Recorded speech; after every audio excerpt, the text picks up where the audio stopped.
Carta del apóstol Pablo a los Romanos, capítulo 6, versículo 1. Leemos con la bendición del Padre, del Hijo y del Espíritu Santo. ¿Qué pues diremos? ¿Perseveraremos en el pecado para que la gracia abunde?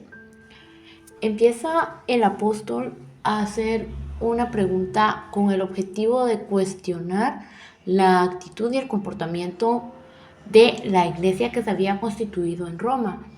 Pues todos sabían y conocían el hecho de que Cristo había venido al mundo para expiar los pecados y para derramar su gracia sobre nosotros, de tal manera que a través de su gracia nosotros pudiésemos tener entrada ante la presencia de Dios y pudiéramos recibir de la llenura de su Espíritu, que ya no fuera necesario que las personas tuvieran que asistir por medio de un sacerdote a presentar sus ofrendas y que solamente él entrara a la presencia de Dios, sino que todos tuvieran esa entrada y esa oportunidad de ofrecer sus propias vidas en señal de sacrificio y entrega a Dios, no ofrecerlas en una muerte física, sino ofrecerlas en vida, entregando y sometiendo su voluntad a Dios, de modo que ya no hubiese un sacrificio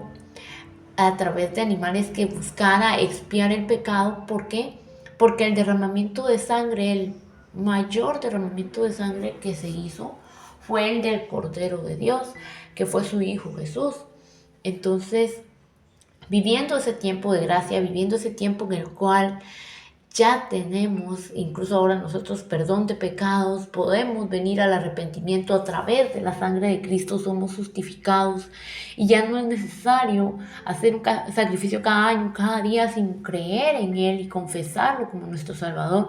En medio de ese contexto viene el apóstol y dice, bueno, si vivimos en tiempo de gracia, ¿cómo debemos de actuar? ¿Vamos a perseverar pecando para disfrutar de esa gracia? Y él responde, en ninguna manera. Dice, porque los que hemos muerto al pecado, ¿cómo viviremos aún en él? Entonces estamos viviendo un tiempo en el cual la gracia de Dios abunda en sobremanera. Podemos ver cada día esa misericordia manifestándose no solo en nuestras vidas, sino incluso en las vidas de aquellos que a nuestro parecer nos resultan injustos. ¿Por qué? Porque cometen pecado, porque cometen adulterio, fornicación, porque son ávaros, porque roban, porque cometen infinidad de delitos. Y nosotros nos damos cuenta cómo esas personas siguen con vida e incluso con bienestar. Pero acá nos dan la pauta. Nosotros recibimos de Dios esa misericordia, sí, nosotros recibimos de Dios el privilegio de gozar del perdón de pecados y le hemos recibido como único y suficiente Salvador. Tenemos, a diferencia de aquellas personas que practican constantemente el pecado, tenemos nosotros el Espíritu Santo de Dios que mora en nuestras vidas y nos da la capacidad de discernir entre el bien y el mal. Entonces, conociendo esos dos caminos y el fin que tiene cada uno de ellos, cuestiona al apóstol, vamos a seguir entonces viviendo de la misma manera, del mismo modo en que vive el resto del mundo. Vamos a seguir viviendo de la misma manera en la que antes lo hacíamos. Vamos a seguir teniendo aquellos hábitos de los cuales Dios ya nos sacó, de los cuales Dios ya nos limpió, porque estamos acá en el contexto de Roma, en el contexto en que muchos se estaban volviendo a Cristo, muchos estaban abandonando los ídolos y los dioses romanos para volverse y llegar a los caminos del Dios verdadero. Pero habían costumbres y tradiciones que ellos aún no habían desechado, habían prácticas que ellos aún hacían y festividades que aún celebraban, pero que eran en honor a este tipo de dioses. Entonces el apóstol cuestiona, bueno, ¿vamos a perseverar en eso? ¿Vamos a continuar viviendo de la misma manera? No, en ninguna manera, dice. Porque dice los que hemos muerto, y aquí nos habla de esa muerte que les hablaba al inicio. No es que expongamos nosotros nuestra vida como lo practicaban muchas tribus, por ejemplo, muchos reinos, por ejemplo Moab, que ellos sacrificaban humanos en adoración a sus dioses. No, nuestro sacrificio es que dice morir al pecado. Quiere decir que cada día que nosotros nos acercamos a Dios, entregamos nuestra vida a Él y confirmamos el hecho de que le amamos, queremos someternos a su voluntad, porque incluso lo explica más adelante en el versículo 16, y Él les pregunta y les dice: ¿no sabéis que si os sometéis a alguien como esclavos para obedecerle, sois esclavos de aquel a quien obedecéis, sea del pecado para muerte o sea de la obediencia para justicia? A quien yo hago caso, a quien yo honro, a quien yo busco honrar, a quien yo busco obedecer, es de quien soy siervo, es a quien yo estoy sirviendo. Entonces, si yo busco acercarme a Dios, si yo busco servirle, si yo busco obedecerle, aunque no sea perfecto, aunque falle, aunque me equivoque, pero yo sigo persistiendo y buscando de Dios porque yo le quiero agradar, porque nace en mí esa gratitud de saber que Él lo dio todo por mí y aún lo sigue dando, y pienso y digo: Cristo, te mereces todo. ¿Por qué? Porque tú me lo diste todo. Mereces que yo te alabe, que yo te adore, porque tú seguirás siendo alabado y siendo exaltado, aunque yo no lo haga. Pero yo lo quiero hacer, quiero tener esa dicha de poderte alabar, de poderte servir, y yo sigo buscando y sigo persistiendo, y aunque caigo yo me sigo levantando. ¿Por qué? Porque quiero estar ahí, porque quiero permanecer, perseverar en Él, no en el pecado, porque yo sé de dónde Cristo me sacó. Entonces yo veo, y muchas veces el apóstol hace esa comparación de el ser humano con el barro, y nos damos cuenta, si nosotros investigamos el proceso que trabaja un alfarero en el barro, un proceso artesanal, porque ahora ya pues es un proceso industrializado. Ese proceso artesanal requiere de alrededor de 4 o 5 limpiezas. No es que ya toma el barro y directo lo va a poner al torno y ya. No, tiene que purificarlo constantemente. ¿Por qué? Porque si no, esa vasija se rompe. Porque si no, ese producto no sirve, no funciona. ¿Por qué? Porque incluso si no lo pasa a través del tamiz, va a llevar suciedad dentro de sí. Entonces debe ser purificado. Incluso mientras lo va amasando, lo va moldeando, va haciendo que el aire que está contenido en esa arcilla se vaya saliendo, de manera que cuando él la pueda manejar no salga disparada de aquí para allá. Hay mucha preparación en el proceso de alfarería antes de formar el instrumento, que en este caso es la vasija o es el vaso de barro. Y se nos hace esa comparación de que nosotros somos el barro en sus manos, y muchas veces queremos ser ese barro como para que Él nos dé dirección, para que Él nos dé forma, pero cuando viene el proceso de limpieza queremos volver a retroceder atrás. Vamos atrás y vamos regresando a recoger lo que el Señor ya nos ha quitado para purificarnos, lo que el Señor ya nos ha quitado para limpiarnos. Y es algo que si Él nos limpia y nosotros nos seguimos ensuciando, volvemos a lo mismo, volvemos otra vez. Nunca dejamos que el Señor termine su obra, porque nosotros estamos obstruyendo ese proceso, no porque Él no lo pueda hacer, sino porque Él nos da la opción de elegir en dónde queremos estar. Y es algo que el apóstol cuestiona acá. Ustedes, dice, tienen la decisión de elegir a quién van a servir. Pueden servir, dice, al pecado para muerte, porque deben conocer el fin de cada decisión que ustedes van a tomar, o pueden seguir la obediencia para justicia. Y él continúa el versículo 17 y dice: pero gracias a Dios que, aunque eras esclavos del pecado, habéis obedecido de corazón a aquella forma de doctrina a la cual fuisteis entregados, y liberados del pecado viniste a ser siervos de la justicia. Entonces, si Él nos libró de ese proceso de esclavitud en el cual vivíamos de forma errada, sin rumbo, sin dirección, de ese proceso en el cual había tantos sentimientos negativos en nuestro corazón, quizás odio, quizás envidia, quizás avaricia, quizás tristeza, quizás amargura, independientemente de lo que había en nuestro corazón, Cristo nos dio la oportunidad de ser libres de todo ello, de no cargar sobre nosotros pesos que no podemos soportar, ¿Por qué? Porque humanamente, imagínense, humanamente nuestro cuerpo se cansa si lleva mucho peso, no digamos nuestra alma, nuestro espíritu que día tras día va acumulando problema tras problema y fatiga tras fatiga. Él vino y dice, Él llevó sobre sí todas nuestras cargas. Y cuando habla de todas en general, no está excluyendo absolutamente nada. Él llevó sobre sí no solo nuestras enfermedades físicas, sino también aquello que es a través del espíritu, aquello espiritual, aquello psicológico, aquello que nos turba y nubla nuestro juicio. Pero entonces, cuando nosotros no aceptamos el sacrificio de Dios a través de su Hijo Jesús, cuando nosotros no aceptamos ese regalo que Él nos dio de poder ser salvos, de poder disfrutar de esa gracia, porque ese es el regalo de la gracia. Tenemos la oportunidad de dejar todas esas cargas. ¿Por qué? Porque Él ya las llevó por nosotros. Pero si yo no acepto ese regalo, no acepto ese sacrificio, vengo yo y vuelvo a recoger los mismos bultos, las mismas cargas que Él ya me había quitado, y le digo, no, yo lo voy a llevar, yo voy a seguir, yo puedo. Y en ese yo puedo voy llevando, acumulando problema tras problema, carga tras carga, preocupación tras preocupación, ira tras ira, voy acumulando todo eso que tarde o temprano va destruyendo todo mi ser. ¿Por qué? Porque solo hay dos caminos. Uno lleva a la vida y uno lleva a la muerte. Y solamente Cristo conoce el camino que lleva al Padre. Y solamente Él, a través de su Espíritu, nos puede revelar cómo buscar cada vez más de su presencia, cómo acercarnos más a Él. Entonces acá Él cuestiona, nosotros vivimos en un tiempo en el cual podemos disfrutar de la gracia. ¿Por qué? Porque si fallamos, si nos equivocamos, yo tengo la oportunidad de venir y arrepentirme de mis errores. Yo tengo la oportunidad, pero tengo que ser consciente de en qué estoy fallando y cómo estoy fallando y cómo puedo mejorar.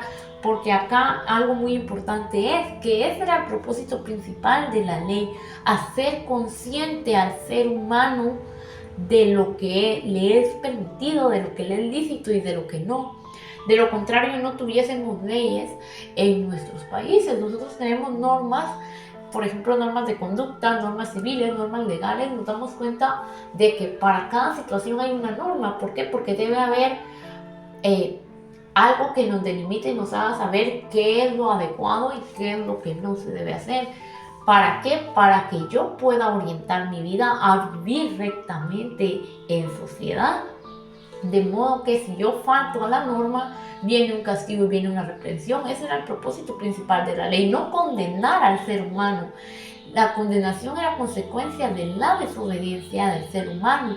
Y Cristo vino y no vino a quitar esa condenación, vino a darnos la oportunidad de poder nosotros recibir de Él la enseñanza. ¿Por qué? Porque el ser humano era incapaz a sí mismo de cumplir toda la ley. Y nosotros nos damos cuenta de que a lo largo de la historia del ser humano fallaba constantemente y muchos se arrepentían y buscaban de Dios, pero otros no lo hacían y otros no se volvían a Él. ¿Por qué? Porque en su corazón ellos se consideraban tal vez indignos, ellos se consideraban tal vez, no, yo nunca voy a poder volverme al Señor porque Él me va a rechazar.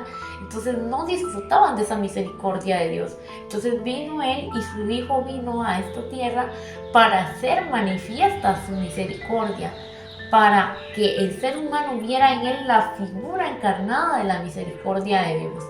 Entonces Él dice que nos justifica delante del Padre, de modo que si nosotros venimos y aceptamos el sacrificio que Él llevó, nosotros somos libres de esas manchas y de esos pecados. No quiere decir que voy a estar pecando y pecando y Señor, perdóname, y bueno, que tú me justificas y entonces yo hago todo lo malo y sigo pecando. No, eso es lo que confronta acá el apóstol.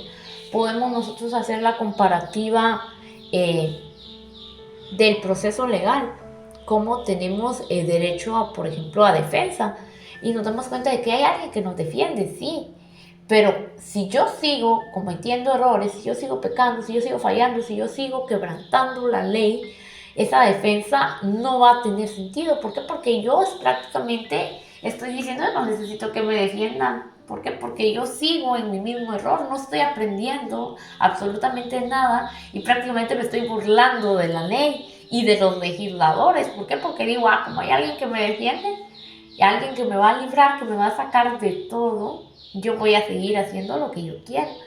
Y nos ponemos a pensar en un proceso civil que no se puede hacer, que no debería hacerse. ¿Por qué? Porque entonces estaríamos condenando nuestras vidas. Y es lo que nosotros hacemos espiritualmente. Porque si nosotros sabiendo, teniendo discernimiento entre el bien y el mal, seguimos practicando aquello que nos lleva a la muerte, tarde o temprano vamos a hallar lo que estamos buscando. Como el pueblo de Israel halló lo que buscaba. Ellos decían, no, mejor muramos en este desierto antes de ir a pelear contra aquellos pueblos, porque nosotros somos como langostas delante de ellos. Nunca los vamos a vencer, mejor nos fuera a morir aquí. Y Dios les permitió morir ahí. Él no fue un Dios malo o un Dios rencoroso, como tienen el concepto algunas personas de decir, el Dios del Nuevo Testamento es un Dios totalmente distinto porque es un Dios de misericordia y aquel era un Dios de ira. No, Él respeta las decisiones que tomamos y ellos pidieron por sus propios labios, en su propio corazón, pidieron, mejor muramos acá. Y eso fue lo que Dios concedió. ¿Por qué? Porque en ellos no estaba el deseo de seguir adelante, en ellos no estaba el deseo de poseer esa tierra. En Josué y en Caleb sí, por eso ellos atravesaron la tierra junto a las generaciones que sí estaban dispuestas a luchar y a perseverar cada día por alcanzar esa promesa. Nosotros nos damos cuenta también actualmente. Muchas personas viven aún en pecado, muchas personas viven aún apartados de Dios y ellos siguen en esa manera de vivir. ¿Por qué? Porque han elegido seguir ahí. Y el Señor va a respetar esa decisión que ellos tomaron. Porque puede haber alguien clamando y clamando por ellos y Dios puede manifestar su misericordia y la misericordia se manifiesta en que aún tienen vida, aún tienen salud, aún tienen bienestar. ¿Para qué? Para que tengan la oportunidad aún de llegar a sus pies, de reconocer que han fallado, de reconocer que están haciendo mal y de reconocer que necesitan a Dios para ser su Salvador.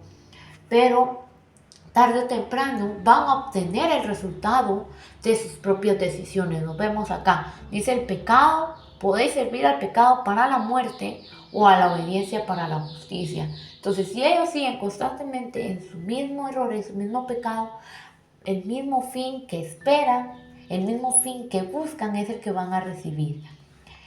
Y nosotros tenemos que ser conscientes de ellos. Que si ya tenemos el discernimiento del bien y del mal, que si ya conocemos su palabra, que si ya sabemos hacia dónde queremos ir, esforcémonos en ir hacia Él, esforcémonos en caminar a Él, no abusemos de la gracia de Dios, no seamos como en ese ejemplo, ¿verdad? Hay alguien que me justifica, entonces yo voy a hacer todo lo que yo quiera y al final me voy a arrepentir porque el tiempo no nos pertenece y la vida tampoco. Cada quien va a recibir el pago de lo que está haciendo, bueno o malo. Cada quien va a llegar al fin de su propio camino. Y si yo acepté el camino de Dios, pero después me fui de Él, no voy a pretender hallar el mismo fin de vida. ¿Por qué? Porque me salí del camino y tomé otro camino distinto. Entonces, tenemos acá un momento de gracia, tenemos el tiempo de gracia. ¿Y para qué es ese tiempo? Para aprovecharlo disfrutando de su gracia. ¿Y cómo podemos disfrutar de su gracia? Viniendo a Él para primeramente reconocer nuestros pecados, reconocer nuestros errores, reconocer nuestra humanidad y venir a Él y pedir perdón, pedir que Él no solamente nos perdone, sino que también nos ayude a poder superar esas dificultades que nosotros no podemos por nuestras propias fuerzas superar. Si tal vez es un problema por nuestros deseos en la carne, si tal vez es un problema por nuestra incapacidad para controlar nuestros impulsos de compra, y ahí estamos cometiendo un error en el que perdemos nuestras finanzas y nos endeudamos aún más y no podemos administrar adecuadamente nuestros recursos. y venimos y terminamos pecando por eso. Si tal vez la forma en la que nosotros no podemos controlar alguna adicción, algún vicio, nosotros podemos tener la certeza que tenemos un tiempo de gracia, tenemos la oportunidad de llegar a Cristo y pedir ayuda a Él, porque Él llevó todas nuestras cargas. No tenemos que llevar nosotros un peso insoportable. Tenemos y podemos llegar a Él. Dice la palabra: venid a mí todos los que estáis cargados y cansados. Dice, y en Él podemos hallar descanso, no porque no vayamos a hacer nada, sino porque Él puede quitar ese peso en nuestras vidas y puede ayudarnos a vivir más livianamente, sin cargas, sin preocupaciones, no porque no vayamos a atravesar problemas o situaciones que nos resulten difíciles, sino que ya no vamos a llevar ese peso en el corazón, ese peso que causa condenación en nuestro ser. Para eso es el tiempo de gracia, para que nosotros sepamos que hay un Dios que nos aconseja, que nos puede perdonar si le hemos fallado, que podemos volver a Él, que ya no tenemos que decir, ay, no, ya pequé, me aparté de la iglesia, hice esto, hice lo otro, ya no puedo volver, la puerta está cerrada. No, aún tenemos tiempo de volver, como lo tenía el pueblo antiguo durante todo el trayecto de 40 años que estuvo en el desierto, porque pudieron aún volverse a los caminos de Dios. Desde la primera vez que ellos dijeron, volvamos a Egipto una vez más, mejor sería morir en Egipto, mejor sería volver y ser esclavos que seguir en este desierto, que sufrir hambre, que sufrir sed. Desde ese momento Dios pudo haber desechado al pueblo de Israel, pero no lo hizo. Desde ahí empezó a manifestar su gracia y les dio mucho tiempo, pero ellos no quisieron seguir la voluntad de Dios, no quisieron escuchar. Entonces nos damos cuenta de que la misericordia de Dios ha sido tan grande a lo largo de toda la historia de la humanidad, y nos damos cuenta cómo hasta ahora sigue permaneciendo esa misericordia. Pero así como existe ese tiempo de misericordia y ese tiempo de gracia, tenemos que saber que al final el tiempo va a terminar y el día del juicio existe y va a venir, y en ese día cada quien va a recibir lo que merece, cada quien va a recibir lo que buscó a lo largo de toda su vida. Tenemos que ser conscientes de ello. Y entonces, ¿qué pues diremos? ¿Perseveraremos en el pecado para que abunde la gracia? La gracia existe durante este tiempo. No necesito yo ser un pecador constante para experimentar esa gracia. La puedo experimentar en la virtud de adorar a Dios, de exaltarle, de bendecirle, disfrutando de ese tiempo de gracia. ¿Para qué? Para dejar que Él moldee mi vida, para dejar que Él trabaje en mí como el alfarero trabaja en el barro, y que Él limpie y purifique mi vida por completo, para que yo pueda ser un instrumento en sus manos y pueda aprovechar ese tiempo de gracia para ya no solamente salvar mi vida, sino para guiar a otros hacia Cristo, para que otros puedan también encontrar la esperanza que yo encontré en Él, para compartir esa buena noticia, esas buenas nuevas de salvación, para compartir esa dádiva de la gracia de Dios. Entonces, ¿qué pues diremos? ¿Cómo vamos a vivir delante de Él? Si ya en Él hemos muerto al pecado, en Él hemos muerto a esa manera de vivir, entonces, ¿cómo viviremos aún en el pecado? Dice el versículo 6:3, ¿o no sabéis que todos los que hemos sido bautizados en Cristo Jesús hemos sido bautizados en su muerte? Porque somos sepultados juntamente con Él para muerte por el bautismo, a fin de que como Cristo resucitó de los muertos por la gloria del Padre, así también nosotros andemos en vida nueva. Porque si fuisteis plantados juntamente con Él en la semejanza de su muerte, así también lo seremos en la resurrección, sabiendo esto, que nuestro viejo hombre fue crucificado juntamente con Él, para que el cuerpo del pecado sea destruido, a fin de que no sirvamos más al pecado. Entonces, Él ya nos dio la oportunidad de desechar esa manera de vivir, porque la paga del pecado es la muerte. Dice, entonces desechamos todo eso, morimos en Él a través de ese acto simbólico del bautismo, y no solo a través del bautismo, sino también de entregar nuestras vidas con sinceridad a Él, de rendir nuestras vidas a Él, porque de nada sirve que yo venga y me sumerja en las aguas si yo justo al salir sigo pecando. No, debe ser una entrega completa a Él, un bautismo no solo a través del agua, sino a través del Espíritu Santo. Que yo venga y entregue mi vida a Él y digo yo hasta aquí, yo ya no voy a volver a practicar lo mismo que estaba haciendo, no voy a volver a vivir de la misma manera porque no quiero, no porque me imponga una doctrina, el que no debo hacer esto, el que no debo hacer lo otro, no, lo hago porque yo no quiero vivir más así, porque conozco lo que es bueno y lo malo, lo que es agradable a ti y lo que no, y yo quiero agradarte a ti, mi Dios. Esa es la decisión que el apóstol llamaba al pueblo en Roma a tomar. ¿Qué decisión van a tomar? ¿Van a perseverar viviendo en el pecado o van a rendir honra y gloria a aquel a quien se han entregado? Es la misma pregunta que nos podemos hacer nosotros en nuestro diario vivir. ¿Qué pues diremos? ¿Qué vamos a hacer? ¿Cómo vamos a vivir? Sepamos que cualquiera de las dos decisiones que tomemos va a tener un fin. El pecado, el fin es su muerte, o la obediencia, su fin es la justicia y la vida eterna. Entonces, busquemos tomar en el nombre del Señor las decisiones correctas y acerquémonos a Él cada día. ¿Para qué? Para que nuestro fin sea la vida. Busquemos de Dios, busquemos de su palabra y alimentémonos de Él un versículo a la vez.